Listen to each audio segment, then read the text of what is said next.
Mayam Bakrum ISCOM Sandokchaba discussion time bumi eng tabi riba khwai punamak pu adom gi host Pinky Okram na taram nok chari ngase khoina khana ne jagadori ba topic adudi building social media strategies by cookies hauji Manipur gi oiriba issue asida ngarang nahan da tongan ba mafamda cookie ni haina chingnaba singna bom yauna landarakpadagi misi mina thokiba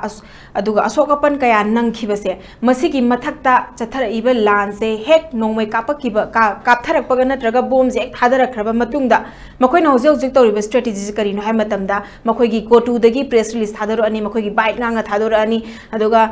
maitaina nongmai kapkhalakpani maitaina haurakpani maitaina adu tawbani hek moi nongmai se kapakbaga khoju paugi mari leinaba singse oja paugi mari leinaba se pau happy happy mi ngak leitana tharak toineba by email dani khangde office ki adagi phone akhoi pau tharaknaba number leiba singsi da moi tharak toineba hek sonda si tawgre koutuk ta mai nongmai kapakre hai mayam chenaba matang je si da moi sonda thadore ebako habadi maitaina tawre maitai khulai paiba singna tawre or maitai khul ngak jaraga leiba singsi da moina blame tawraga dumaina social media da yam kanna sanabagi mami se myam kanna chauna uri haibitare ja masigi matang da khana naina jage aduga khogi topic asida khana naina na bagi damakta guest ani lengsinduna leibire ahan bada social scientist oja dhanabir laishiram oja butaram nokcheri mathangda the frontier manipur gi editor in chief oja dhiren sadokpam oja basutaram nokcheri ahan bawang se oja dhanbir da laksage oja social media da nusta hijack baduni ko hoji moina tawriba strategy se karino nongmai se kapthare drone sizinara ibani drone duna sizinaraga bomb je thadara abani na makha mi se leibam khangdana khul ngak chariba sidagi nga ogena chatkhiba mayam do yan helpless oiba mayam khoi social media khoi ngamdre gana hai thagalakpa do yam nungai te ba moina chakraga makhoi di drone sizinara bomb thadorak pani na khoi ju upay ma leitre gana hai thagalakpa se upase to kimatik nungai te ba adu maina thoinge gi chairak asida makhoi digi mu thadorak to se maitai khulai pai ba singna makhoi da ngahak leitana from kangpokpi to churchanpur haibani khangde mogi kano ma exact mafam ma pisalaga adugi manung sida makhoi khulai pairaga makhoi da attack tawre e hairaga makhoi da ekda thadorak toine ba ada pause hapa haina pause ngapta hapa ya basunate neutral oina leijabani news channel singse masida hapa ya ba lokhat pa ya ba amaju soktaba yengnaraga hapnari ngaktani sida amukari tawi moina hapaktre haiduna makhoi tharakpa jingje makhoi gi tongan ba account jung semaga moina du thagal ani ba madu thagalakpa matamda akoina center da maduna karino ba impact pi gi tawri base akoi dagidi adugumba thagat pa leite ba haidi moidi adugi duda target to hit tawna ba english ta ngang dana lauksanna ba khotna ba moisi yamna strategy je awang ba thak da tawi haibi tare ko masigi matang da za kai haibininge tohum thopuni di lan tawuni na propaganda tawi ai adagidi yam disik oiba poching sinawi ai even the art of war ina pegi sunjugi du da khoi phau lai tu da yenaba wahan ge di oida wada me am haisalaga propaganda me am tor thabak silel hai ne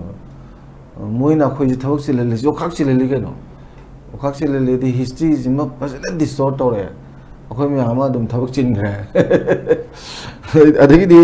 airlines probo khud lamka haisalaga ko adagi income tax ki receipt ju togre adagi NCRT ki dawa syllabus tong toksangre khwaidi ngai di NEC ki Northeast Council ki development program gi da khoi gi kaino na hai du ne ba chin state of Manipur na ai akhoi ma thabak silali ne akhoi sengdong nei da ramna sengdong na ba i ba adagi anu bori research ka tawdan lai ka phong de toise moi thoi tawli ne ba tawdabu magi lamma ma semning bagi interest tu leibani na lamai du semadi changda yadraba mi changda yadraba lamdu ju it should be akogi definite territory ma leigedong ne ba leitra di semi ne ba adagi praja ju leigedam ne ba native people ma ka adu ju magi moina maming ma kuki yain thole ba oiro naga thonbo oiro adagi di ama thonbo oiro magi pulap ki ba apun ba ama leite ade dana adu ju semi ne ba adu mata da nang paiti oiro mar oiro adagidi akhoi wifi oiro tongan ba thado oiro akhoi kuki nati gain tawre isine ba moi marakta ju kuki pamabu dikhara dum yawa hojiki kuki mang myam je thungani gai khallaga madu oithokani gai khallaga yaw bu kangbu du yaw de nate duga maximum di ꯑꯩꯈꯣꯏ ꯀꯨꯀꯤ ꯅꯠꯇꯦ ꯀꯥꯏꯅ ꯇꯧꯔꯤꯁꯤ ꯈꯟꯅꯅꯤꯡꯉꯥꯏ ꯑꯣꯏꯕ ꯄꯣꯠ ꯉꯥꯛꯇꯅꯤ ꯂꯥꯛꯏꯁꯤꯀꯣ ꯑꯗꯨꯕꯨ ꯉꯁꯥꯏꯒꯤꯗꯨ ꯁꯥꯒꯠꯂꯛꯄꯒꯤ ꯃꯇꯨꯡ ꯏꯟꯅ ꯄ꯭ꯔꯣꯄꯦꯒꯦꯟꯗꯥ ꯇꯧꯕꯗ ꯏꯟꯇꯔꯅꯦꯁꯅꯦꯜ ꯀꯝꯃꯨꯅꯤꯇꯤꯁꯤꯡꯁꯦ ꯍꯧꯖꯤꯛꯇꯤ ꯏꯟꯇꯔꯅꯦꯁꯅꯦꯜ ꯑꯣꯔꯒꯅꯥꯏꯖꯦꯁꯟꯁꯤꯡꯁꯦ ꯌꯥꯝꯅ ꯃꯔꯨ ꯑꯣꯏꯌꯦꯕ ꯑꯗꯨ ꯃꯔꯨ ꯑꯣꯏꯕꯗꯨꯗ ꯑꯩꯈꯣꯏꯒꯤ ꯌꯥꯝꯅ ꯍꯥꯏ-ꯇꯦꯛ ꯗ꯭ꯔꯣꯟꯗꯨ ꯇꯧꯔꯒ ꯑꯦꯔꯤꯌꯦꯜ ꯕꯣꯝꯕꯤꯡ ꯇꯧꯏ ꯗꯦꯠ ꯏꯁ ꯑꯣꯜꯁꯣ ꯑꯟꯑꯥꯔꯝ ꯏꯅꯣꯁꯦꯟꯠ ꯄꯤꯄꯜ ꯒꯥꯏꯁꯤꯗꯤ ꯂꯣꯏꯔꯦꯗꯅ ꯁꯦ ꯁꯤꯗꯤ ꯇꯦꯔꯣꯔꯤꯁ ꯍꯥꯏꯗꯨꯅꯦꯕ ꯑꯩ ꯅꯍꯥꯟꯒꯩ ꯀꯨꯀꯤꯁꯤꯡꯁꯦ ꯇꯦꯔꯣꯔꯤꯁ ꯍꯥꯏꯕ ꯋꯥꯍꯩꯁꯦ ꯑꯩꯁꯨ ꯍꯥꯏꯗꯦꯕ ꯑꯩ ꯉꯔꯥꯡꯗꯩ ꯍꯥꯏꯕ ꯍꯧꯔꯦꯕ ꯑꯩ ꯍꯧꯖꯤꯛꯀꯥꯟꯗ ꯀꯨꯀꯤ ꯇꯦꯔꯣꯔꯤꯁ ꯍꯥꯏꯅ ꯗꯥꯏꯔꯦꯛ ꯑꯗꯨꯝ ꯍꯥꯏꯔꯦꯕ ꯀꯩꯒꯤꯅꯣꯗ ꯃꯣꯏꯅ ꯇꯧꯔꯤꯕ ꯄꯣꯠꯁꯤ ꯌꯥꯝ ꯊꯤꯅ ꯇꯦꯔꯣꯔꯤꯁꯀꯤ ꯑꯦꯛꯅꯦꯕ ꯍꯥꯏꯕꯗꯤ ꯆꯦꯁ ꯀꯣꯝꯄꯤꯇꯟ ꯃꯁꯦꯟ ꯈꯨꯠꯂꯥꯏ ꯄꯥꯏ ꯃꯁꯦꯟ ꯀꯥꯞꯅꯧ ꯀꯩꯁꯨ ꯀꯥꯏꯗꯦ ꯑꯃꯔꯣꯝꯗꯀꯣ ꯑꯗꯨ ꯅꯠꯇꯕꯗ ꯏꯟꯇꯦꯟꯁꯅꯦꯜꯂꯤ ꯍꯥꯠꯂꯤꯅꯦꯕ ꯅꯪꯒꯤ ꯂꯩꯇ꯭ꯔꯤꯕ ꯅꯨꯄꯤꯁꯤ ꯃꯧꯁꯤ ꯑꯩꯈꯣꯏꯒꯤ ꯐꯌꯦꯡꯗ ꯃꯌꯨꯝꯅꯤ ꯃꯄꯥꯝꯅꯦꯕ ꯅꯨꯄꯥ ꯃꯌꯨꯝ ꯑꯗꯣ ꯀꯧꯇ꯭ꯔꯨꯛꯁꯤꯅ ꯃꯄꯥꯝꯅꯦꯕ ꯀꯧꯇ꯭ꯔꯨꯛꯇ ꯃꯄꯥꯝꯗ ꯂꯥꯛꯄꯗꯅ ꯁꯤꯔꯤꯁꯦ ꯃꯆꯥꯅꯨꯄꯤꯒ ꯑꯗꯣ ꯅꯣꯡꯃꯩꯅ ꯄꯥꯜꯂꯒ ꯁꯤꯔꯤꯅꯤ ꯕꯣꯝꯅ ꯅꯠꯇꯦ ꯑꯗꯨꯁꯨ ꯃꯀꯣꯛꯇ ꯄꯥꯜꯂꯤꯅꯤ ꯑꯩꯗꯤ ꯏꯟꯇꯦꯟꯁꯅꯦꯜꯂꯤ ꯀꯥꯞꯄꯤꯅꯦꯕ ꯑꯗꯣ ꯃꯣꯏꯁꯤ ꯁꯤꯒꯤ ꯊꯥꯛꯁꯤ ꯌꯧꯔꯕ ꯑꯗꯨꯒ ꯍꯧꯖꯤꯛꯀꯤ ꯗ꯭ꯔꯣꯟꯁꯦ ꯍꯥꯏꯇꯦꯛꯇꯣ ꯆꯨꯝꯃꯦꯕ ꯑꯩꯈꯣꯏ ꯅꯨꯡꯇꯤꯒꯤ ꯅꯦꯁꯅꯦꯜ ꯆꯦꯅꯦꯜꯗ ꯑꯗꯨꯝ ꯎꯏꯗꯅ ꯑꯩꯈꯣꯏ ꯍꯥꯏꯗꯤ ꯌꯨꯀ꯭ꯔꯦꯟꯒ ꯔꯨꯁꯤꯌꯥꯒ ꯇꯧꯅꯕꯗ ꯁꯤꯖꯤꯟꯅꯔꯤꯕ ꯗ꯭ꯔꯣꯟ ꯑꯗꯒꯤ ꯑꯩꯈꯣꯏꯒꯤ ꯏꯖ꯭ꯔꯦꯜꯒꯤ ꯍꯃꯥꯁꯀꯤ ꯂꯥꯟꯁꯦ ꯁꯤꯖꯤꯟꯅꯔꯤꯁꯦ ꯑꯗꯨꯝ ꯎꯏꯗꯅꯀꯣ ꯑꯗꯨꯐꯥꯎꯕ ꯀꯔꯤꯒꯨꯝꯕ ꯀꯥꯟꯗ ꯑꯩꯈꯣꯏꯒꯤ ꯃꯥꯏ ꯀꯩꯅꯣ ꯃꯌꯥꯝ ꯑꯃ ꯋꯥꯔ ꯀ꯭ꯔꯥꯏꯝꯒꯤ ꯄꯣꯠ ꯃꯌꯥꯝ ꯑꯃ ꯄꯨꯊꯣꯛꯅꯔꯒ ꯇꯧꯅꯔꯤꯅꯦꯕ ꯑꯗ ꯑꯩꯈꯣꯏꯁꯦ ꯋꯤꯊꯤꯟ ꯗ ꯁ꯭ꯇꯦꯠ ꯋꯤꯊꯤꯟ ꯗ ꯀꯝꯃꯨꯅꯤꯇꯤꯁ ꯀꯣ ꯁꯤꯗ ꯍꯧꯖꯤꯛꯀꯤ ꯍꯥꯏ-ꯇꯦꯛ ꯗ꯭ꯔꯣꯟꯁꯦ ꯁꯤꯖꯤꯟꯅꯔꯒ ꯏꯌꯥꯔ ꯕꯣꯝꯕꯤꯡꯒ ꯇꯧꯕ ꯍꯥꯏꯁꯦ ꯃꯣꯏꯅ ꯇꯧꯅꯤꯡꯉꯤꯕ ꯖꯒꯥꯗꯣ ꯑꯥꯗ ꯏꯉꯥꯟ ꯉꯥꯟꯅ ꯎꯔ ꯊꯥꯗꯔꯛꯏꯅꯦꯕ ꯆꯨꯝꯗ꯭ꯔꯥ ꯊꯥꯗꯕꯗꯨ ꯍꯣꯏ ꯁꯤꯐꯥꯏ ꯂꯩꯕ ꯖꯒꯥꯗ ꯇꯧꯔꯦꯒ ꯍꯥꯏꯕꯗꯨꯗꯤ ꯌꯥꯔꯦꯅꯦ ꯀꯩꯁꯨ ꯀꯥꯏꯗꯦꯅꯦ ꯑꯗꯨ ꯅꯠꯇꯅ ꯃꯤꯒꯤ ꯌꯨꯝꯂꯛ ꯀꯩꯔ ꯏꯅꯣꯁꯦꯟ ꯄ꯭ꯔꯖꯥꯁꯤꯡꯗꯨꯒꯤ ꯃꯊꯛꯇꯒ ꯇꯧꯔꯒ ꯆꯦꯜꯂꯤꯕ ꯋꯥꯗꯅ ꯇꯧꯔꯤꯕ ꯃꯌꯥꯝꯁꯤꯡꯗꯨ ꯑꯉꯛꯄꯅꯦꯕ ꯁꯤ ꯏꯟꯗꯤꯌꯥꯒꯤ ꯏꯟ ꯑꯦꯅꯤ ꯄꯥꯔꯠ ꯑꯣꯐ ꯏꯟꯗꯤꯌꯥ ꯀꯣ ꯂꯥꯜꯍꯧꯕ ꯏꯟꯗꯤꯌꯥꯒꯤꯁꯨ ꯑꯇꯣꯞꯄ ꯂꯝꯗ ꯃꯌꯥꯝ ꯅꯦꯛꯁꯂꯥꯏꯠꯀꯤ ꯀꯩ ꯃꯌꯥꯝ ꯂꯩꯁꯤꯡꯁꯦ ꯁꯨꯊꯣꯛ ꯊꯣꯛꯈꯤꯗꯕ ꯄꯣꯠꯅꯤꯗ ꯑꯁꯦ ꯊꯣꯛꯏꯕ ꯄꯣꯠꯁꯦ ꯃꯁꯤ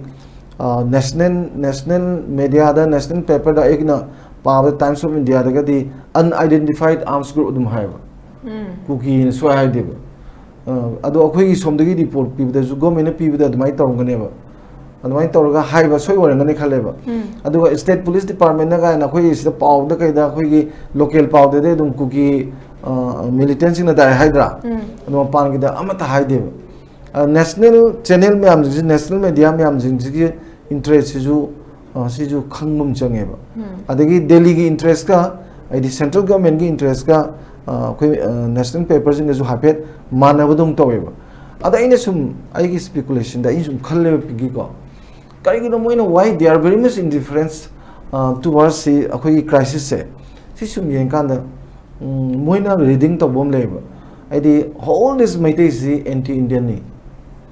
ꯅꯥꯒꯥꯁꯤꯡꯁꯨ they are also anti Indian because they revolt against the Delhi natra against the India aduna moidi separate pamba India ri tongana ning tamge tanba lebangni aduga kuki yejidi from the very beginning moise yam loyalty leba ko akoigi Manipur gi lalo sing namdabada kuki gi mateng natra ding ngamoido poram neba aduna bu kaim tawda moi myam du su ina thamjanbiri indra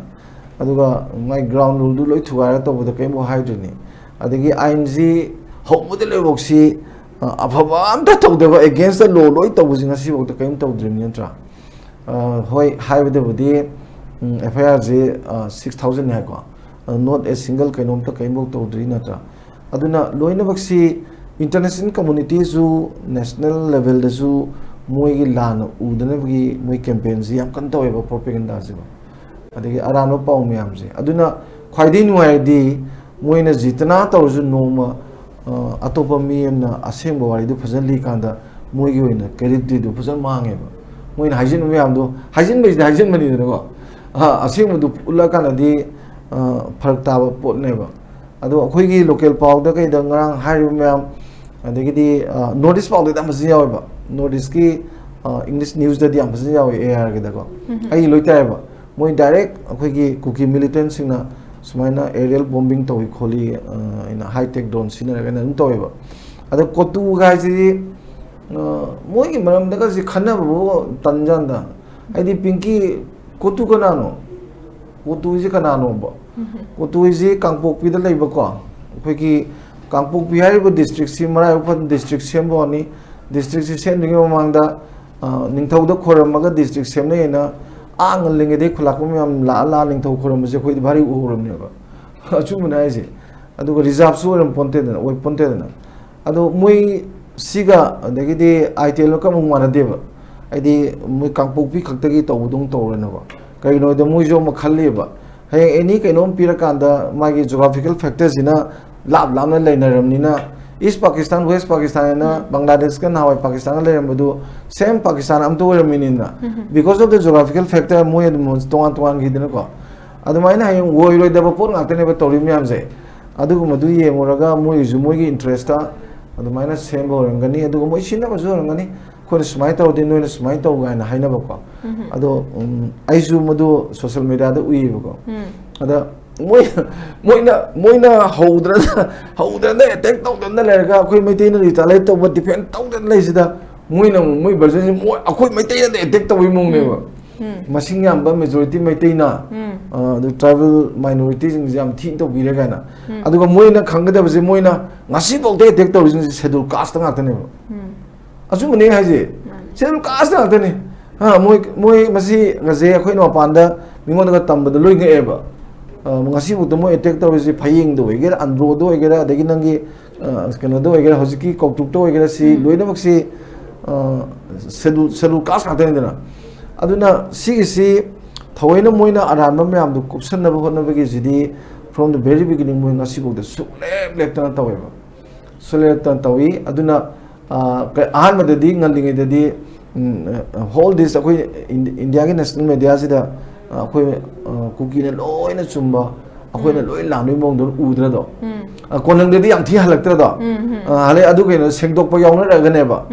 ꯁꯦꯡꯗꯣꯛꯄ ꯌꯥꯎꯔꯒꯗꯤ ꯃꯣꯏ ꯀ꯭ꯔꯦꯗꯤꯕꯤꯂꯤꯇꯤꯗꯨ ꯌꯥꯝ ꯊꯤ ꯃꯥꯡꯈ꯭ꯔꯦꯕ ꯑꯗꯩꯗꯤ ꯃꯣꯏ ꯆꯔꯆ ꯃꯩ ꯊꯥꯕꯅꯤ Christian ꯇꯧꯕꯅꯤ ꯑꯗꯨ ꯃꯁꯤꯡ ꯊꯤꯅꯔꯨꯔꯀꯥꯟꯗ ꯃꯩꯇꯩ ꯆꯔꯆ ꯃꯁꯤꯡ ꯊꯥꯕꯅ ꯍꯦꯜꯂꯦ ꯍꯥꯏꯗꯤ ꯑꯗꯨꯗꯤ ꯃꯥꯒꯤ ꯈ꯭ꯔꯤꯁꯇꯟꯒꯤ ꯑꯗꯨꯒꯤ ꯋꯥ ꯅꯠꯇꯦꯕ ꯁꯣꯝꯗꯁꯨ ꯃꯩꯇꯩꯒꯤ ꯂꯥꯏꯁꯪ ꯆꯔꯆꯁꯤ ꯉꯔꯥꯡ ꯅꯍꯥꯟꯗ ꯁꯥꯕꯅꯤ ꯃꯩꯇꯩ ꯂꯥꯏꯁꯪ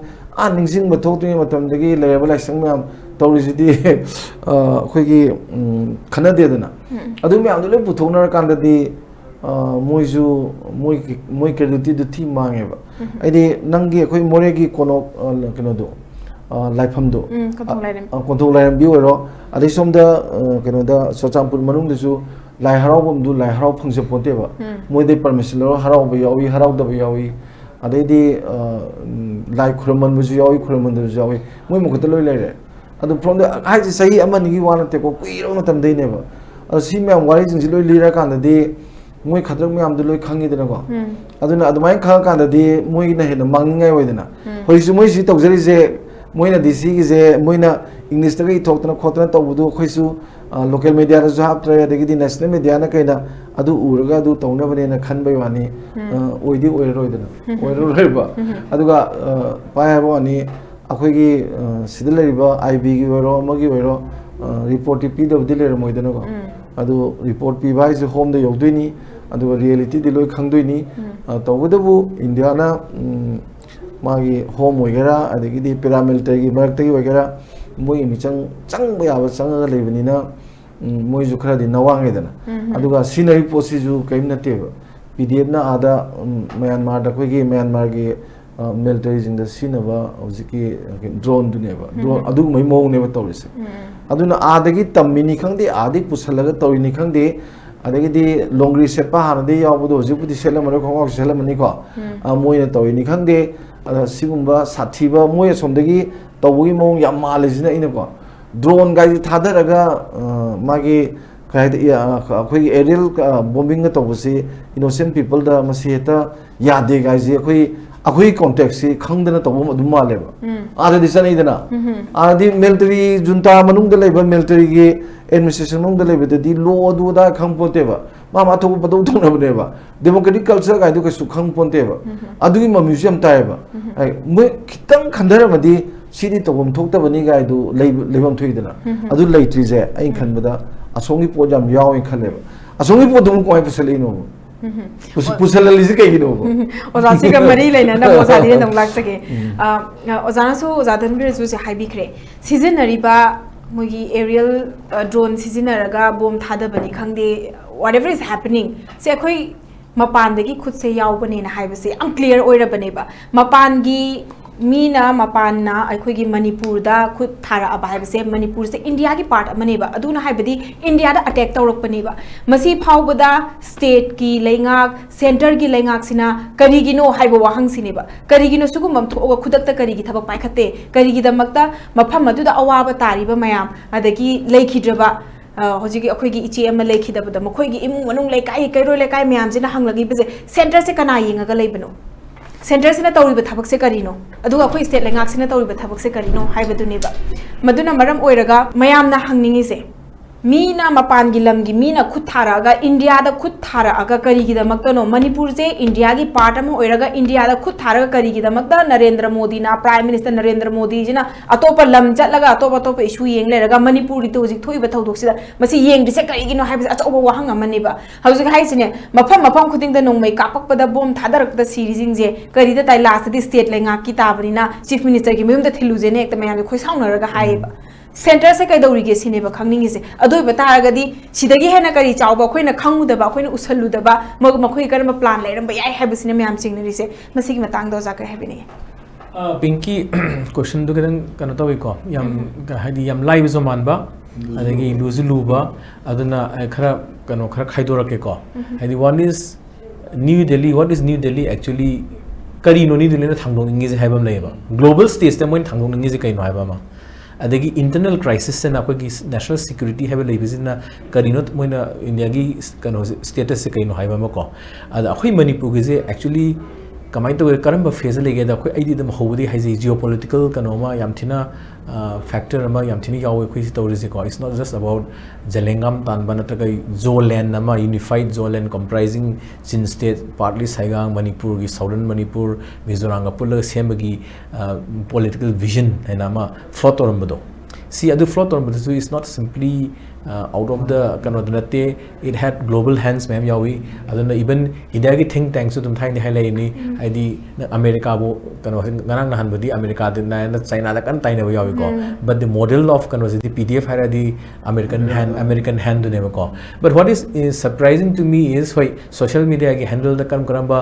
coordinated campaign do hedana kano lai heba khoin hoji bhab ta disi the global level the karamba type of politics no which india is trying to do ko adun Modi से यूक्रेन द कमु चले Russia का चले हाइदी लान song अनि दु उनरुइनेबा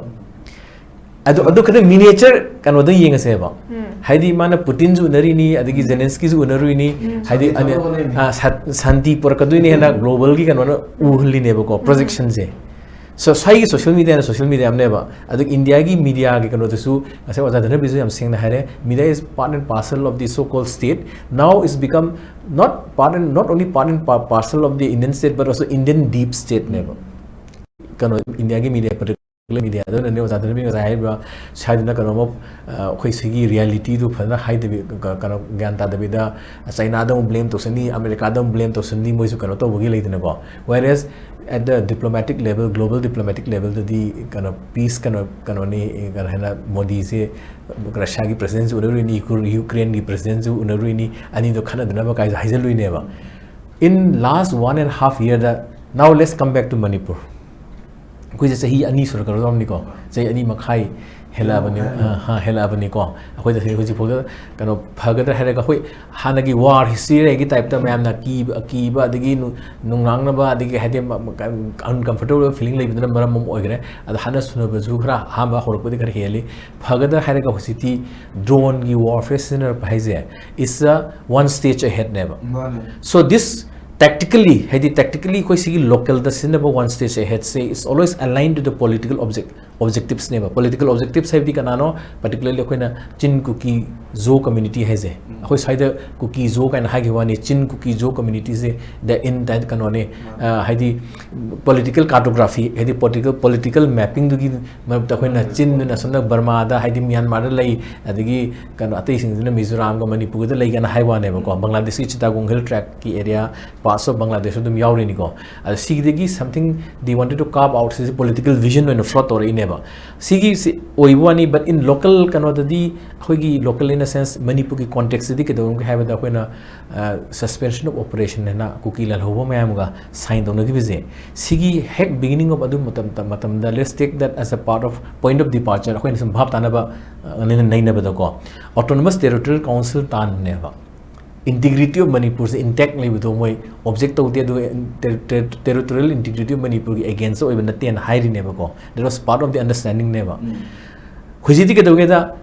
May 3 mamang se hi May 3 gi matung dagi di hadi 6 to 7 da dai dorong ani moina separate administration ga to holai do 6 to 7 dai gi kano da ni go separate administration ha ga le ko upgrade tor pok to je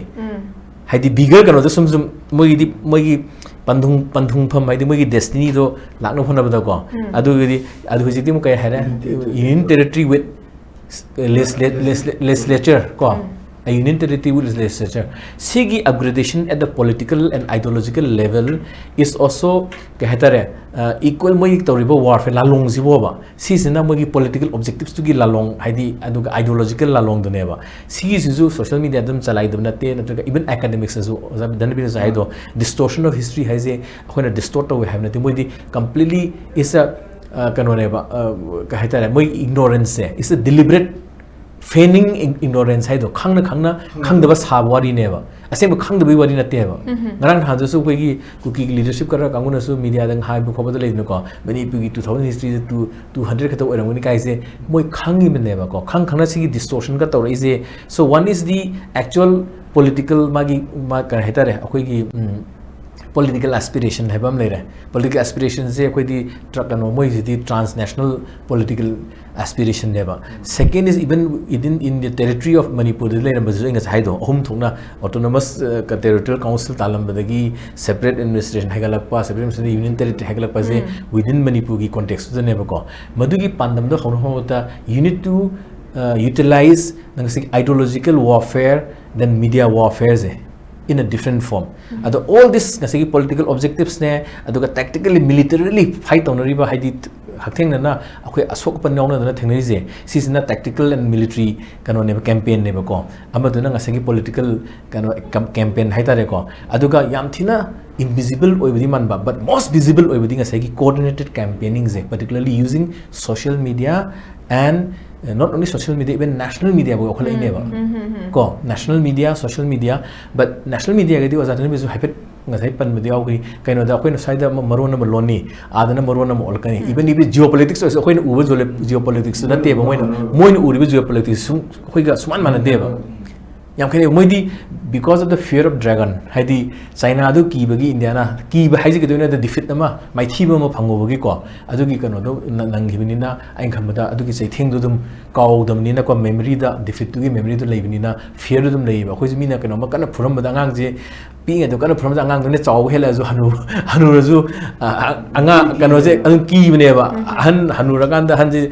kano to yam all age or about da pakhang phara about da magi fear to instill do gi ni na ko so amai to India gi ju sei theng ma phangi bini na in the Sino India war da sei theng phangi ni na moi da some idea kano haitare uncomfortable loiba aduna defensive model da kadang khan ba leidna ko and even media bo gauna kano torok ne ba same model do in the international level da panu model na KUKIS in the Manipur to is the Meitei is the kano ne ba fear of the Meitei is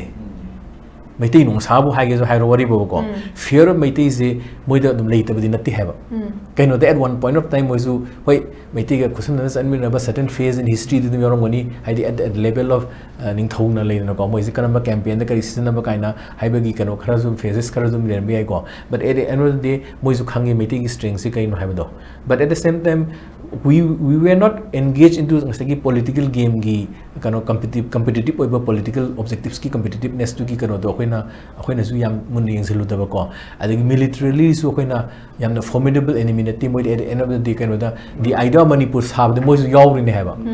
haidi unilab hawdi horakan even Manipur Assembly Independent Manipur National Assembly phambado bo kuki gi yawri ne haba aduna akhoi modern idea of Manipur sagad ma tamde koina furup se loina subni na we also we are not concerned too much that someday I one brother ne I oi the lady but natraga yet the lady ba kano sin I want the land tar kan hai je koina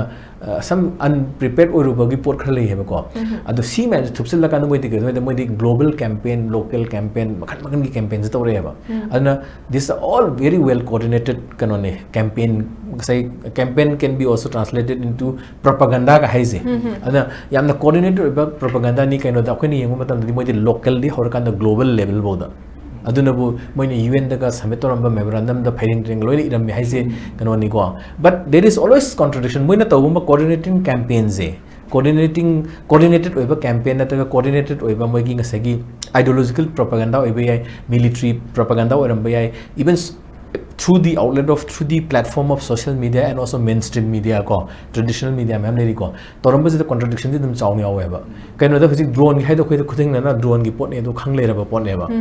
adang say national media the armed militants and Manipur police ki statement the suspected cookie armed kano silence armed suspected cookie militants size adum high ba ko adu do court ki sto de ba state government din na adu mathak ta state government people kam thajadu no hang mine ba state government ki police sai institution leita bi mong na policing at state structure is solely de mong na billion na lengak pa kano moi ki police na people kano do no ki with national media is high other these are all very well coordinated propaganda, very well coordinated campaign, but there will be always contradictions into it. Contradictions can the truth have is a thing which is under the most collapse or ever. Other collapse only have the history Kangde Manipur history late have Zimoy Karamano, the Haidu Nevo, Karam Kandasakuno, colonial history, the Horakanda, they are all recorded to be very honest. Adunabu, even British Kanoni, Aquin Hibsonate, British Nanatro, Zanatra, all cookies and new cookie Haido Mise, British themselves is not even maintained in Nate Heba, Siki categorization Katora Mise, even bringing them to the ambit of ST scheduled tribe Harize, Huin Hibanati have a maintain Hibanati have a say. Even so-called affirmative action and reservation fang bokor guys koi maintain a piba natraga maintain the grant of nati say constitutional India ki kano system di matung na loi torok paneba. One interesting fact is amidst all this say wazana hyper haudomi ko amidst all this kind of a coordinated campaigns they also don't understand that even Indian media also do not understand that maximum number of casualty kano le say India is going to piba ko schedule caste hai je maintain the schedule caste le dina schedule caste neba Moin attack to Silido.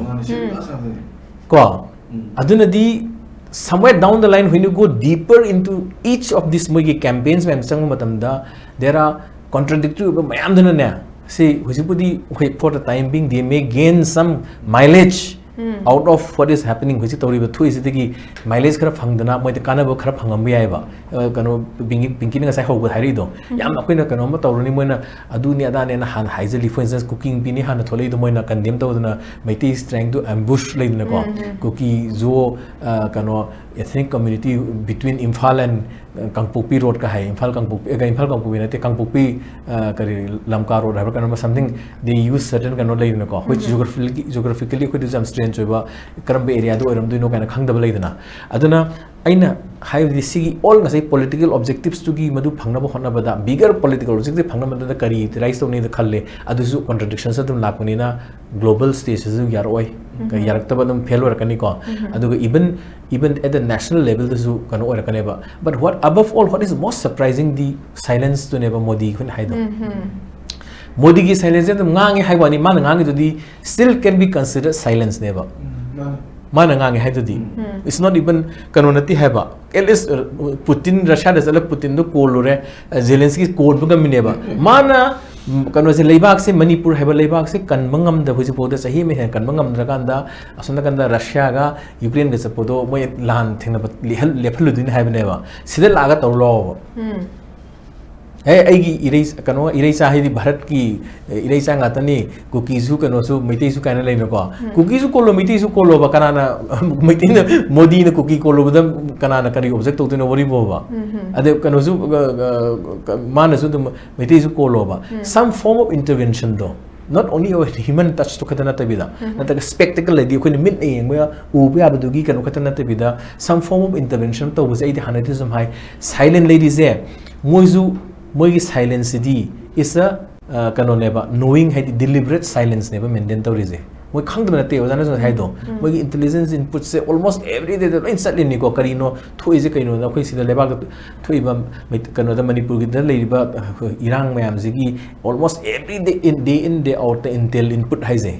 intelligence input se moi da phangine daily report mayam phangine ba khang da ba khangjan da ba wari ne ba khangjan da ba la ko de khoi meteor haina ba wari de le ko tum dum mi hodo no hai je and the worry something khoi na ju khang da ba moi da khang ga moi na jo khoi da khang da ba pot mayam lei ri ha ba tawri sida ai ni cookie wari khada na te ha ba so what is the role of sidana meti cookie na tawna lei re ba what is the role of new delhi ne ba khoi no ji khoi chamam na ri di ada sigi role of new delhi di social media da ngana roi because barrage of lies haidi lies mayam manufacture taw da na puthong na rakane ba ko kaino da masagi because they were given certain promises sama moi da piram be ai ba in hanjan ne hai ba do moi da ngasai adunu bu upgrade tong ngam ine ba autonomous territorial council da gi separate administration union teri status hai je election mamang da and most surprising thing which is local social media na te another thing concern oi ba podong ga lei ba national level da ne ko see but national level heradi oza ko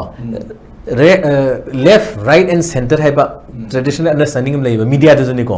sigi mi pori hindu newspaper haraga hindu newspaper left ki kanoni kain hai ko ade national herald haraga congress ki ni kain hai velai ko ade khoi swaraj haigra kai kano hojano no bodam thole ade ki kari organ kari ba mouthpiece kan waje koi ki rss ki to kano oza kano hai dene hai wari bo ba haidi sei even kano da at the level media da zu magi left, right, and center laiba left, right, and center there none of them will question the role of New Delhi including the left why because left ki haidi left secular ne laiba brigade se sibok da kano tau de haidi manipur se kaino de moi bhap ta da bai ni khang de bhap ta ra su ke de bai no moi na intervene tau dri do moi da left have already given up the agenda moi hai se class ki na ta moi su odum they are caught into ka hedera whirlpool of akoi gi yamna anei ba pukhri de ko sing da tab da even left indian ki mainstream left so tare adu no mangai je moi class ki relevance so manga ka da last moi st heri do adu no weaker section ne moi kok ta hanjan nei re ba scheduled tribe had the weaker section nena maitei by not being scheduled tribe le ko scheduled tribe not the begida makta maitei is in the oppressor nena so oppressor and oppress moi gi pot only binary na sana le ria without even understanding grassroots le riba dynamics se kari no haidi grassroots haidi khoi no ji hak thengna riba misi mina de yaure riba hanna sunaba toriba kaino je dynamics se kari no haiji mun kumna like the responsible left articulation and left secular articulation le bagi kangona thigat kano ta with the thigati da khoi local gi left ka din khangi ko moi ni loin khange ba moi ju feedback pi de na ti ha ba so what is ka heta ngon am ngai ta badi hana secular left hana ko na khali ba left of center hai group se media do is no political group to so is no ba ko moi na khara bhap ta ga da ga moi bu option lak bi ni ba ta uri je haidi in distorting kano da through media ni khangde through articulation of what the situation lai dino ko aduna zaman ka hede kano da yam kano da misty kano ma ka hete cloud foggy we ko yam lechin thaba kano ma da koi u de na ibani phami nei u na roi du ne ba yam da foggy thickness no hengala de amain da kano to was in all in name of bringing a solution peace proxy de haiba but nobody is willing to do a deeper analysis of what is happening never I'll just ngana I don't know normally sida pingi no schedule laga is worry chaba ne normally I don't even watch television or ai handak se lai ko ai lan hor ko de is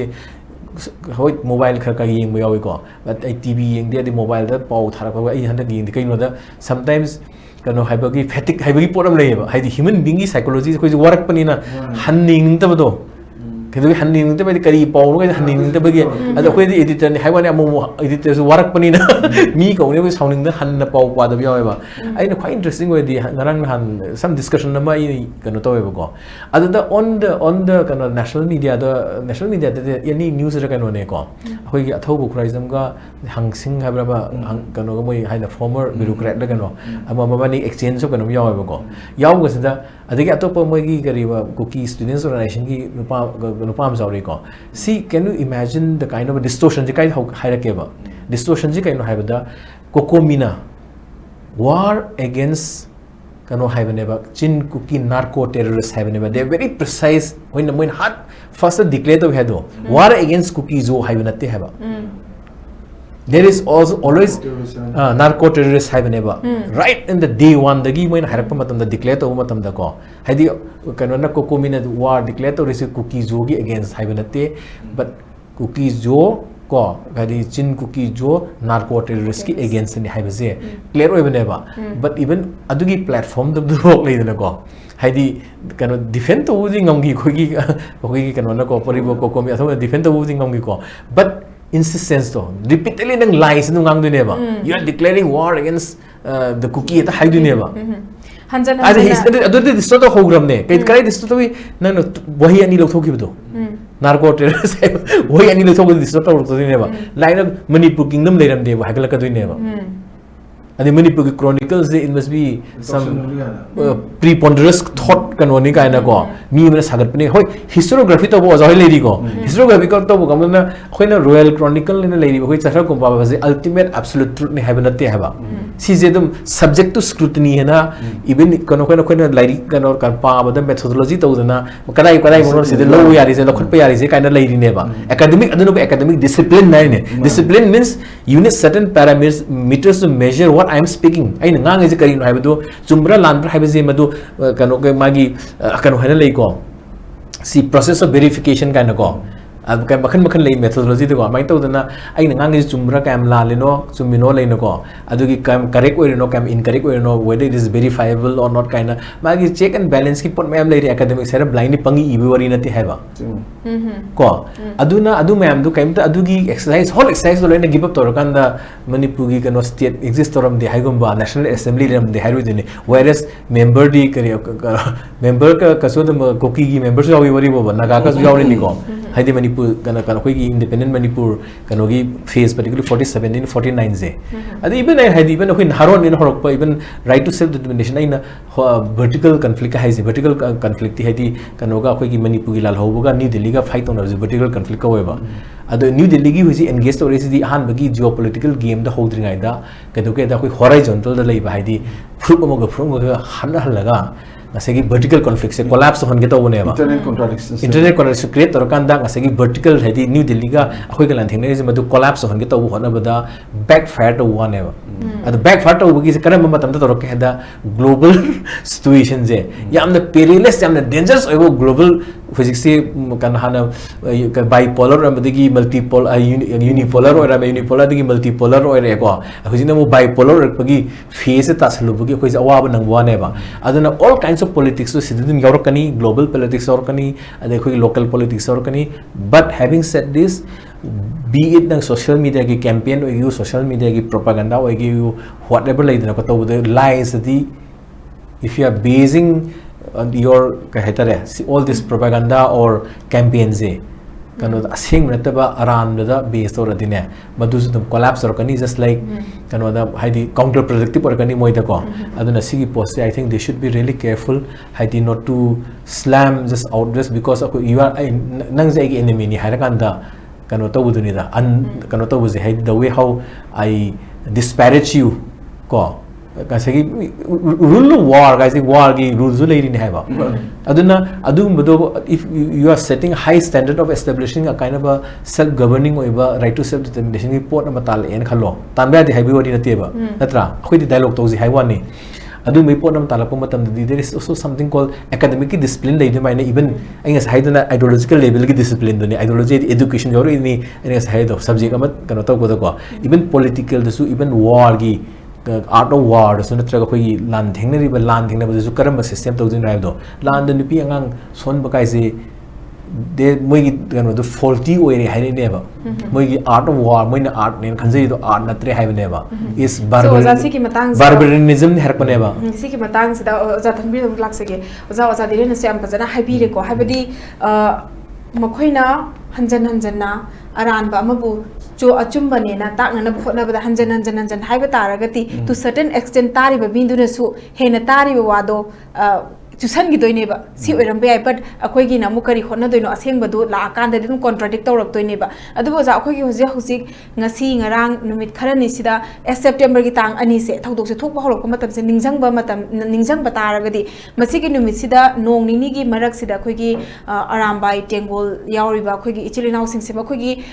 boxing fight ꯇꯧꯕꯅꯦꯕ ꯈꯨꯃꯟ ꯂꯝꯄꯥꯛꯇ ꯁꯣ ꯃꯗꯨꯒꯤ ꯅꯨꯃꯤꯠꯇꯨꯗ ꯅꯨꯃꯤꯠ ꯍꯨꯝꯅꯤ ꯁꯥꯟꯅꯕꯁꯤꯗ final ꯗꯦꯅꯦꯕ ꯃꯣꯏ ꯅꯣꯡꯃꯩ ꯀꯥꯞꯊꯔꯛꯄ ꯅꯨꯃꯤꯠꯁꯦ bomb ꯇꯧꯊꯔꯛꯄ ꯅꯨꯃꯤꯠꯁꯦ ꯁꯣ ꯍꯣꯜ ꯑꯔꯥꯝꯕꯥꯏ ꯇꯦꯡꯒꯣꯜꯒꯤ ꯌꯥꯎꯔꯤꯕ ꯃꯌꯥꯝꯁꯦ ꯁꯣꯝꯗ ꯁꯥꯟꯅꯕ ꯂꯩꯔꯤꯉꯩ ꯃꯇꯝꯁꯤꯗ ꯃꯈꯣꯏꯅ ꯑꯇꯦꯛ ꯆꯠꯊꯔꯛꯄꯁꯦ ꯃꯁꯤꯁꯦ ꯃꯗꯨꯁꯨ ꯌꯥꯝꯅ ꯄ꯭ꯔꯤ ꯄ꯭ꯂꯥꯟ ꯑꯣꯏꯕ ꯑꯃ ꯃꯥꯟꯕ ꯍꯥꯏꯕꯗꯤ ꯃꯈꯣꯏꯅ ꯊꯥꯗꯣꯛꯀꯗꯧꯔꯤꯕ ꯄꯥꯎꯁꯤꯗ ꯃꯤꯗꯤꯌꯥꯁꯤꯗ ꯀꯔꯤ ꯊꯥꯗꯣꯔꯛꯀꯗꯧꯔꯤꯕꯅꯣ ꯄꯥꯎ ꯍꯥꯏꯕꯁꯦ ꯃꯣꯏ ꯃꯦꯟꯇꯦꯂꯤ ꯄ꯭ꯔꯤꯄꯦꯌꯔ ꯑꯣꯏꯔꯒ ꯂꯣꯏ ꯏꯕ ꯂꯣꯏꯔꯒ ꯂꯣꯏ ꯁꯦꯝ ꯁꯥꯕ ꯂꯣꯏꯔꯒ ꯂꯩꯔꯦꯕ ꯑꯗꯨꯒ ꯃꯈꯣꯏꯅ ꯀꯅꯥꯗ ꯑꯃꯨꯛ ꯑꯇꯦꯛ ꯇꯧꯒꯦ ꯍꯥꯏꯕ ꯃꯇꯝꯗ ꯁꯣꯝꯗ ꯁꯥꯟꯅꯔꯒ ꯂꯩꯔꯤꯕꯅꯤꯅ ꯃꯈꯣꯏꯅ ꯑꯃꯨꯛ ꯁꯥꯟꯅꯔꯒ ꯂꯩꯔꯤꯕꯁꯤꯡꯗꯨꯅ ꯈꯨꯠꯂꯥꯏ ꯄꯥꯏꯔꯒ ꯅꯣꯡꯃꯩ ꯀꯥꯞꯄꯛꯄꯅꯦꯅ ꯍꯥꯏꯇꯥꯔꯒꯗꯤ ꯀꯣꯟꯇ꯭ꯔꯦꯗꯤꯛ ꯇꯧꯔꯦꯗꯅ ꯑꯗꯨꯕꯨ ꯍꯥꯏꯕꯗꯤ ꯃꯣꯏꯗꯤ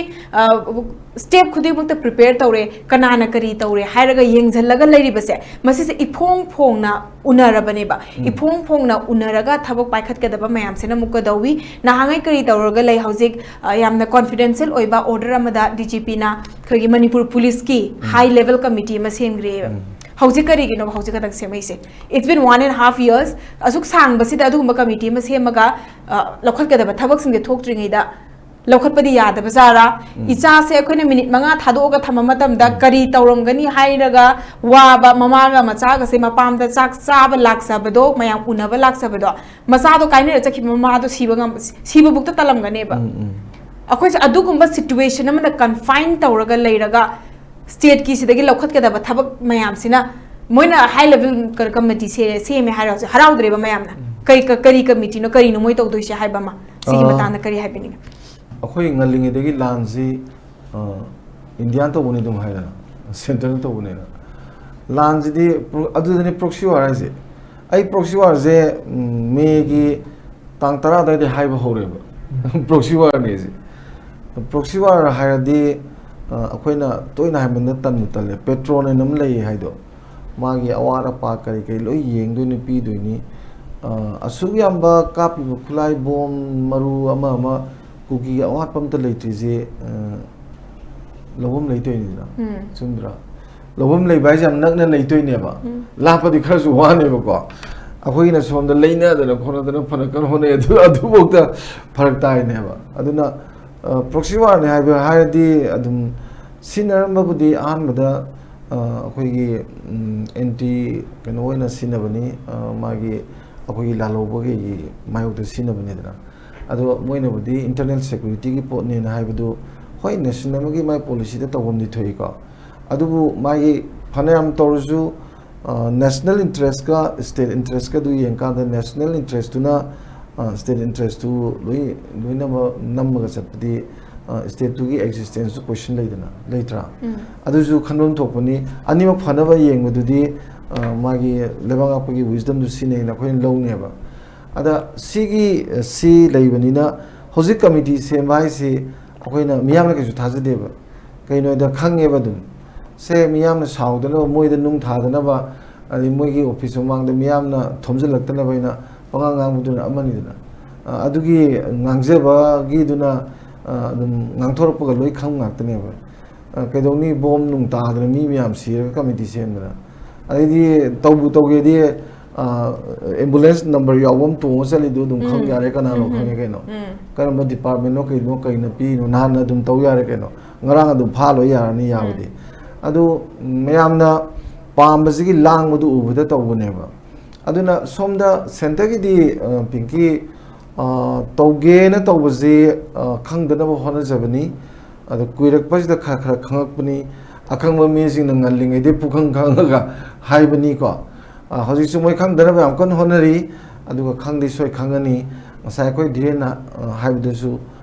ꯃꯅꯤꯄꯨꯔꯗꯤ ꯅꯠꯇ꯭ꯔꯒ ꯑꯋꯥꯡ ꯅꯣꯡꯄꯣꯛꯇꯤ ꯕꯦꯁꯤꯀꯦꯂꯤ ꯉꯁꯥꯏꯒꯤ ꯏꯟꯇꯔꯅꯦꯜ ꯀꯣꯟꯇ꯭ꯔꯥꯗꯤꯛꯁꯟꯁꯤ ꯚꯣꯂꯨꯃꯤꯅꯁ ꯑꯣꯏꯍꯟꯗꯕ ꯌꯥꯗꯦꯕ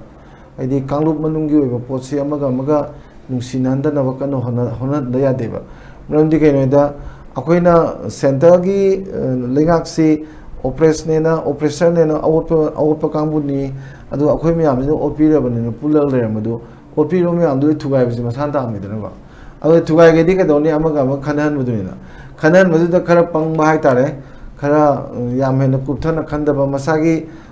political interest aspiration ama phangwa phangdaba khangde ama mangama leba kangbu jingduna khare na thawai yawo ji masa tamni adu khudong chaba logdana naksan leine ba aduga amrom da mu kuki jingsi kyamuk sathina moi jisu hoje khoi myam nga loi ngang na rise loi no plan tori ne tha taru si tumin le re na haraga heta khoi gi high tech drone na koi aerial bombing ka tor poi plan tor ine ba adu hoje aram ba adu da gi adu ga mari ga kemle na ponte moi di si plan tor la ni aseng badi rally sale being lenga ga da ko ta badu national level da kai da fazna dum tore adagi di madu mathakta tasengna genocide ka thol ise ta khoi gi lusing mojina tawgi mong da malandana puthoga potu da nungalaga ne rally lor nungala tawni dina rally lor nungala to ise yam well plan ni ko yam bajana plan taw to bune da moidi plan dem tawi moje ndu hot sam honi kamai hone ke da moigi angang myam se akoi gi Israel gi folk song folk wari je masi thawaina pajana sangani pajana libu tambine ba aduga chahi ni phung wala ge tambire da wari bo ba adu ngasi Israel gi mi la kanda akoi ju Israel ma chani ga ba da moi angang to di sei ga sabu da si kana tambi akoi ipuna tambi na de adu di mo ngam ni ne ga ga moi gi mi wor boi ningan bagi por ga jem to je bane ba hoi genetically test tung tor ga budi upai budi le ponte adu maina moi ji ngasi to is moi plan present to ri ne plan to ri ni aduga asai haina bu mai demand ji sum chakhala di aina yum sabagi wari sum sabada yum sadori mi duna paisa ipai paim do man da na mathon adu ahong opo ka yani adum si matang utang ha kala lore ka to bu adu gi mong le ba ai di sai gi har bada autonomous district autonomous state council ko ai separate adu di union territory the with legislature ai union territory legislature yagon de ba ma delhi parliament na pass to som sin adu ne ba moi de adu with legislature ai ne ba asi mi am ji magi moida thajaba piba khotpa khara lerangani aidi board ta kaida sinaba khotpa adagidi yamna counter insurgency ju sinaba nina moigi moi contribution ji india da sawi ga na khalaga moi hayangi yani ga na khalaga tobugi pora masu lerangane ba adugu mudu tawraga daibnina thamningi di akhoi gi committee semgara adagi ama tawgera loina toktho ngasi di prajan kai laure MLA na bo hare dana DGP ke dori security advisor ke dori na one of the MLAs amana di moi 70 meya da salari se sin da ba kaisu to da bo ga di loktho akhoi state ki kano piro unified command state da piro ga na haiba yore dana adu haire si sagi tori ba pol me amdu khang da sum le MLA ba ngam tre ba ai di party ki principal ama loina ba ki manung da leidana sum krani ngalingi de so khoi je khara soi gi bai tare khara union list concurrent state list kana pori nei mina state list su lei mina dagi di law and order is 7 schedule da yaw ni ko state ki ni ba pura adu phajana masida mari yena dana lawna dana ngana da su ngalingi de so on therapy da ho gi ni na ai di he ubu konda sakhi ni na yamna khoi krani mi su ke su khanda ba mu lei gre ba adu ngasi di even adu bo thugai re dana ko adu demand me ama MLA ma ke de ki somo de tore to bu moi na hari ba phajak me amdu MLA amna matom da habi mohta cabinet na ga phami na raga home de pi ba chithi du message du cabinet meeting tor ga pi raga di magi formality ju phai wang ju wang edu forceful ju hoijna adu ga power jaw adu da kai gumba neglect tor adi yam yakhre ko adagi di state na ju akhoina hoji bu da pamjaba de state na akhoi lengak tre state lei tre dano ji se hoisi lega government sul lei tabagum ne ba lei tabadu leiba sajanai ne ba leiba saba oraga di praja jing di khangdam ni na lei dim ni na government tai na le na khoi gya ada moina men tabi raga di delhi da tai na ra ma di 18 june du president rule ni ne adu da miyam tholaga toy du assembly mai thar ni keno adagi sibai mi aje nongmi thakalaga sain to ini keno adu miyam gi sakti yam le du pu thok ngamdre kai noi da state sud leigum to lenga su leigum to kupsel laga na leitagum to natra adu de lenga ku sing jo sobiam le di moina ju aidi aina akoina lenga ibani habi ki wan thok le tradi sum choki de sum phamga akoi kare ta tongan tongan program khara da wa khara nga mo khot ki lenga pom le gi malam ni mo de sum tok do di asulu bu tanja ji di akoi le roi na hairaga direct prajana delhi thengai na jabane na thuna phani khale ba adu delhi na ju prajai magun han di khang le na 18 June matam da khoina delhi da khoi la du noi lenge la du khoina home minister da all this worry sarga aiga itoga ozaga pi da khoyum chabadu pot pai do khutata ni ge no wanga mo da bo inti na khungam de ge no that means adu adi adu khoi loi khange ba akhoina pami loi phangane je adum phangi dana edi yamna khene gre ba adu matam da no re single khoi sarkar da kai mai de ge no 100% delhi de tai ne je ngasi di malan gum ju to na ta gum ju to ani thengna bam ju khoi ju gyan da dre ba achu man ha je aduna sigum bagi mong sida lei ba ji da ju akhoi myang gi yamna kai hai ta re awa ba khoi lotion mum khang da ba pot myam ju praja da thengna da budi na te ko adubu yam line lo budi ade geopolitics phajana understand ta godo bani sta yaw is geography ni economics ni aduga demography ni natra ahum no geopolitics sare ni ada ahum jigi pot sida akhoi gi leriba context sida sigi sida kari tawri mapan gi khut kai dowi si khangba yam chumme ba aduga india ne am sondari je si ju maram khangdok ka dawne ba sondari ba ji maram ji kari no is ko aduna tragadi ukraine ga russia ga khanaba kham gi bi ai akhoi narendra modi ne tawdam khamba ngam gi bi ju ai ba israel gi ju dum ngam gi bi ai ba adu manipur di ngamoy ba kai no de manipur di moina shanti pur haning dri ba manipur je delhi na shanti pur ni gadi numit tare ni pharoi ba delhi na hoji mota shanti subu pur ning de banina lan ji dum chathaning banina drone attack or ju akhoi myam na palaw lawwa ni kaisu kana roi ba ko hoi in course of time mapan gi international communities gi intervention lakpasu ai ko adu ju lakada badu intervention da wudaba international communities ki jo modu khwaidagi makhut sanari ba satrang bo pai ba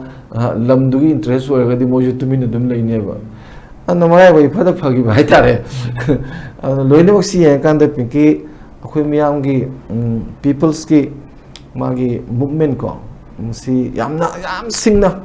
akhoi ju with a very wise strategy ko yam phajama strategy loba yam phajna plan to ba adu ngangoi da soi da toroi da potok tok da ade amana yengna bana pamba me am do khoina sum tau le raga di moi maton thokini yeng asidi aina haibana ti si sanju na phajana hairajani moi ne pamba me am do akhoina loin toroi da ni haine ba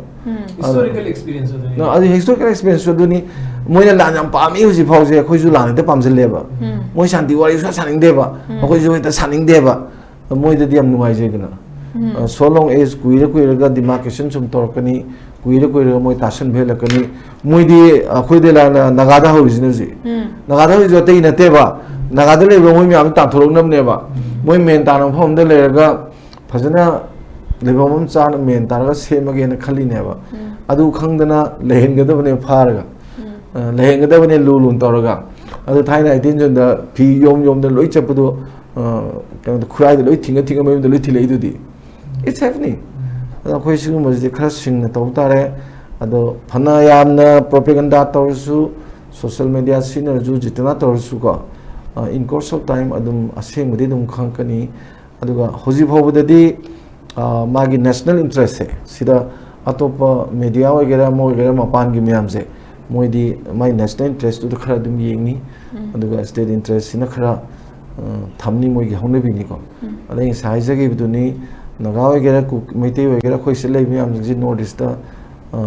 mainland india da ju why is mo have ju phajadam ni ko amon de highway yare na hai ni moi ju khara adum khangna adum tawum thawam yam tawu ji di soidre loina mak sikai moki nati yamatam chang na khoi myam je apun ba idea manipur is set to bujine ba moi dream se not only that akhoi mi myam ji ju thugai na ba pun ba yadana ba gi amaga internal contradiction ji hena voluminous oina hotna basidi moi gi mathau ni se khoi khangadam na hamda sidi moina engineer tawdana dum le adam neba se ada khoina khangadam ne habne ba khoina khangudam jine soiris khoina khangbugi neba aiden junda ju jingi sinau jingda khopang setbo thagi de maramse ado khoi ju sigum jidi khara khangjen mathau ta boina pingi mai khalle Thakachari, Ozamatam Sulu Sale, Aruba Wahangwina, ki social media, ki strategy, Mokoni season, a singi, Manung the Habitariko, Narang, Makoina Tadorakpa, quite a power in a happy Ogana Tarakpa Sinki, Marakta, Hapakta, the Kimakoina, viral Lakiba, Dugumba, Haitariko, have the Hose Kapu, Peter Jan Purda. No make up selectana and the sophisticated oiba weapon seasonaraga attack tower a I say my take could I buy singna Taropani within 3 days Makoina Hide say a state laying up within 3 days log to honor the Taragati Makoina when a token in a Ladiba could I buy since right to onegana warning people type the high tareko. So Sigi viral set Paselegana to Urangana Kali monitor Tonaba my am lay ribanina. So more seasonary strategies the Sengna Langak the Madumak Tauraga Heidi Kari Kontang local Nibano, Mayam the so confusion and Malay, but Kari when a hag laitana, Adugumba, Suguma Mayama viral Chanalakana, Kangalapase, Aquidi Sidilam the Master Laser Ribanina, Amarom, the Mipai was so much power, Karino Matang next Torokatori say, Makoy the Kulais at name lady say, Kuraiza labor sing duna, Maral Siri Basina, Makoina Hana, Taura Iba Poto Kumzelaga, Makoy the Tauropan, Hiraga, warnings of Mupira neighbor within 3 days. Kanako, Aduna have it, Makoy say, I am Tina Chowgrage, Makoy Makada, Loinamak later, but don't know say. So Masiki Matanga, Masida Mukoy season river, social media, strategies, mayam say a Koinasu Mamutan understand Tobum, Tobase, Katang, Wali Karena Tobum, to Igan and can be bra. Pinky Kanda Vanedum Hadi strategies as a Hadi Lalong Hitareko. Lalong said, I my Maiga thing that I can't face to face combat ki wari khatanatre have. There are multi-pronged strategies in the and the social media campaign the has a social media category even mainstream media traditional media even worries hanaka with tonga haze that even gossip is the book at the sig sustain burning when the one has to say to the mind of Tolaganda, Oi the Bangang Mani Kangde, Qua, Adagi, Oi the Bangang Matak to the blame on to Sanba. Oi the Mangma Moigre, Oi the Mangma Adaga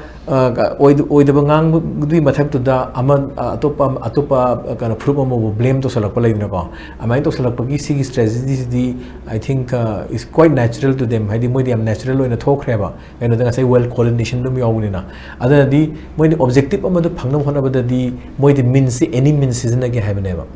My objective to Kanotonaba. When I had the Lenga Yari is a Yari no have never. But Lenga has the more Kanani no Kanari was a Kanaka Harry City was another Harry Mam City, New Delhi Harise. This is the different Lenga Magi Union government Nikangdeli.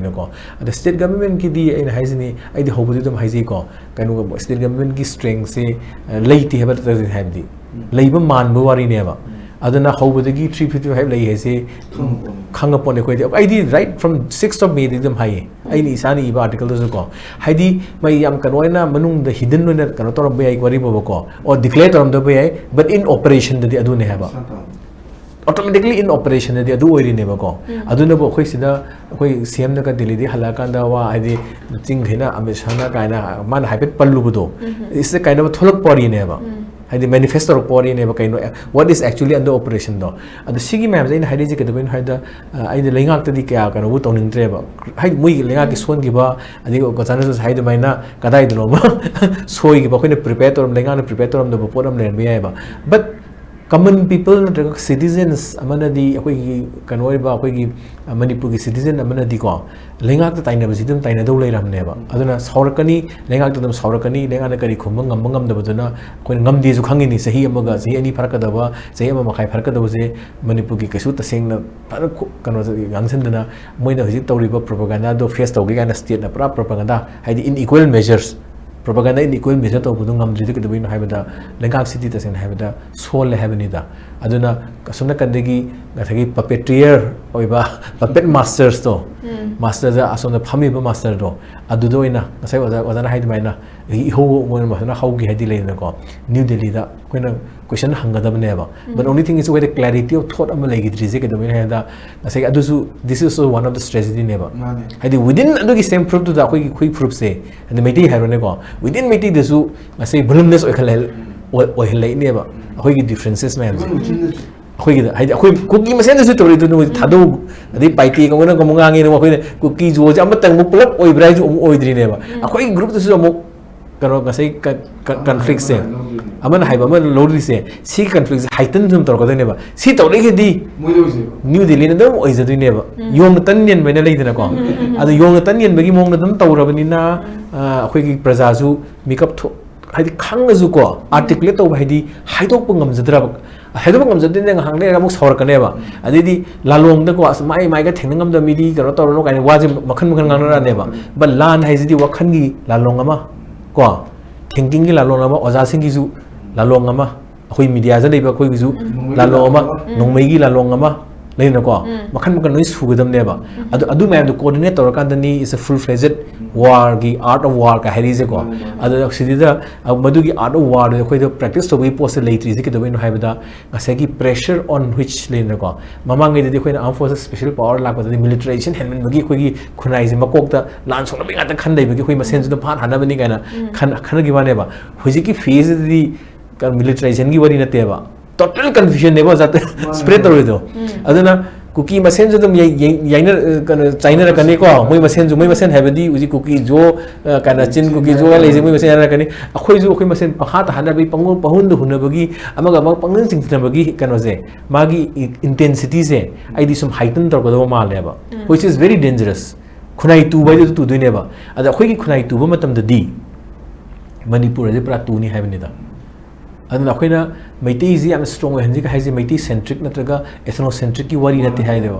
akhoi role ama lawru budo akhoi central valleys de lerak paki akhoi leading role in the construction of so called civilizational ethos and civilizational history ma akhoi gi puari ma akhoi sagatna akhoi lead role lawru budo Meitei haji ju Meitei is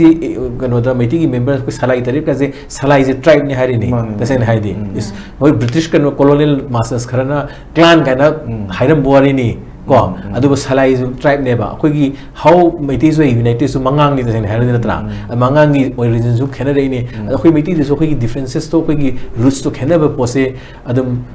colonial masters matam du urum bai ko adana moi da adum importer pai do akhoi gi manung da masak haidare kano je akhoi gi masa matom da dum kano to noi khana ba gi China ba gi pose dum kano yohon bagi post ni yoholak pani na akhoi na invisible di oi ne ba ai ngasi am sauning ge ai je kana na karam bai kano di yauri no do ai sai tom da su khangjaroi du ne ba ai nam ti sauroi do ai no nam ti sauning ne ai asum sauri je ai gi saur lei je kana da saur lai no je khong du ai na cookie jo group ai na ai gi enemy ni kai na lai do enemy ne ti ai gi immediate family da tai na ka du ne ba ai ni saur pagi ko tai su tai ne ri ne ba kai hai go mi hai ne bi yauri na ai na last kana social media do da sikuna moi mi social media ma hai ra je ba u da oza sing adagi tv de thong ngang ba sing ngak to piro lan mamang thangu lo hai ba which means akhoi confusion hor ab ne ba hai di immediately face on na na kari no hai ba ma adagi lin na ko adi intellectual input na kadai do no multi prong gi post se akhoi di yaw coordination je leitre ba mo gi di hain haina lies or about the highlights di minam bo or about the lein na ko adi kanom di manari hai ba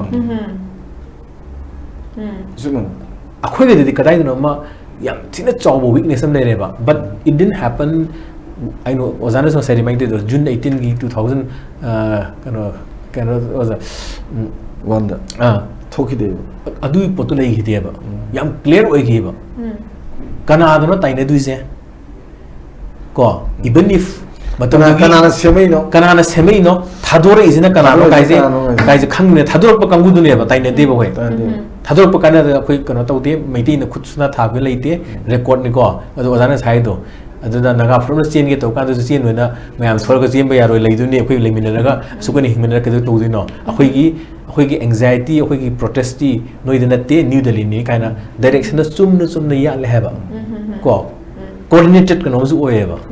ozoi Delhi la khoi de Delhi le ri mata da ozoi la khoi ka su tana da khotana kai komai karam kan no kaina le ne ko adu gi kan ozi is a formidable number 1 kaina the lan haradi kamna ka sunabdu khatagi nataba pot mayam si yauri haiba ada moi di coordination lo leibai ne ba ozana su haibiri ba yam koi topic si yam su nungai ra pada matam si sum loi salak ko coordinated oi haiba se makhoi se masi makti chumme haina khalle ko kari lai sa haidi ha chap manana amata oina yana raga makhoi gi di ka for example media gi pai ri basing se media sel mushul ram dini ko moi gi makhoi gi di amata oina ka minam badu resu the constant effort ni ko sigi pause happy you minam badu resu moi coordinate taw haiba yes adu makna haidi ozana haibiri adu mak su akoin uzaba phange haiba tare ko mogi akoin media da lebne media mogi media se leiduna akoin tharak ri se akoin thadori pa pause na tra akoin ira ka uji thadori se namma thadori se maitai gi news channel da ni ko haibse khangi ne ba makoin nganga iba khuding mak ta akoin yaningoi haibse khangi ne ba aseng ba se akoin khangi khangna makoi pause happy you tharak toi ne ba adu bak ko makoi aran ba oi da baduda amata oina chap mane haibse madu mang na su ta e haina I lauzai ko ozani na matam chana lengbira aga akhoi gi ngasi gi topic se yamna maru oi ba topic ni haina su khani ngasi nong ni se viral oi ba video me am se adoki matik viral oi akhoi na di neutral oi amaga su tawdana ba hapta na ba hona ba se makhoi de gi dum hapa ga makhoi dum viral oi ra upai leta ba mi khuding mak dum yorok pa aduk ma fibam ama oi ba hai tare adu bu akhoi gi ozani na haibi ki ba akhoi na sida maitai sing na su aduga atopa tribe me am se punchal laga tawgada ba sing na tawgada ba strategy je yamna wakal khandara tawgada ba do madumak yamna darkar oi bra haina khanjai aduga matam chan lembira aga koi gi discussion time se mapung fan bi bagi tamakta thank you so much thank you ISCOM na sanduk cha ba discussion time ngasi gi di matang swai solution jare kainina bi athang ni jare pinai birasi so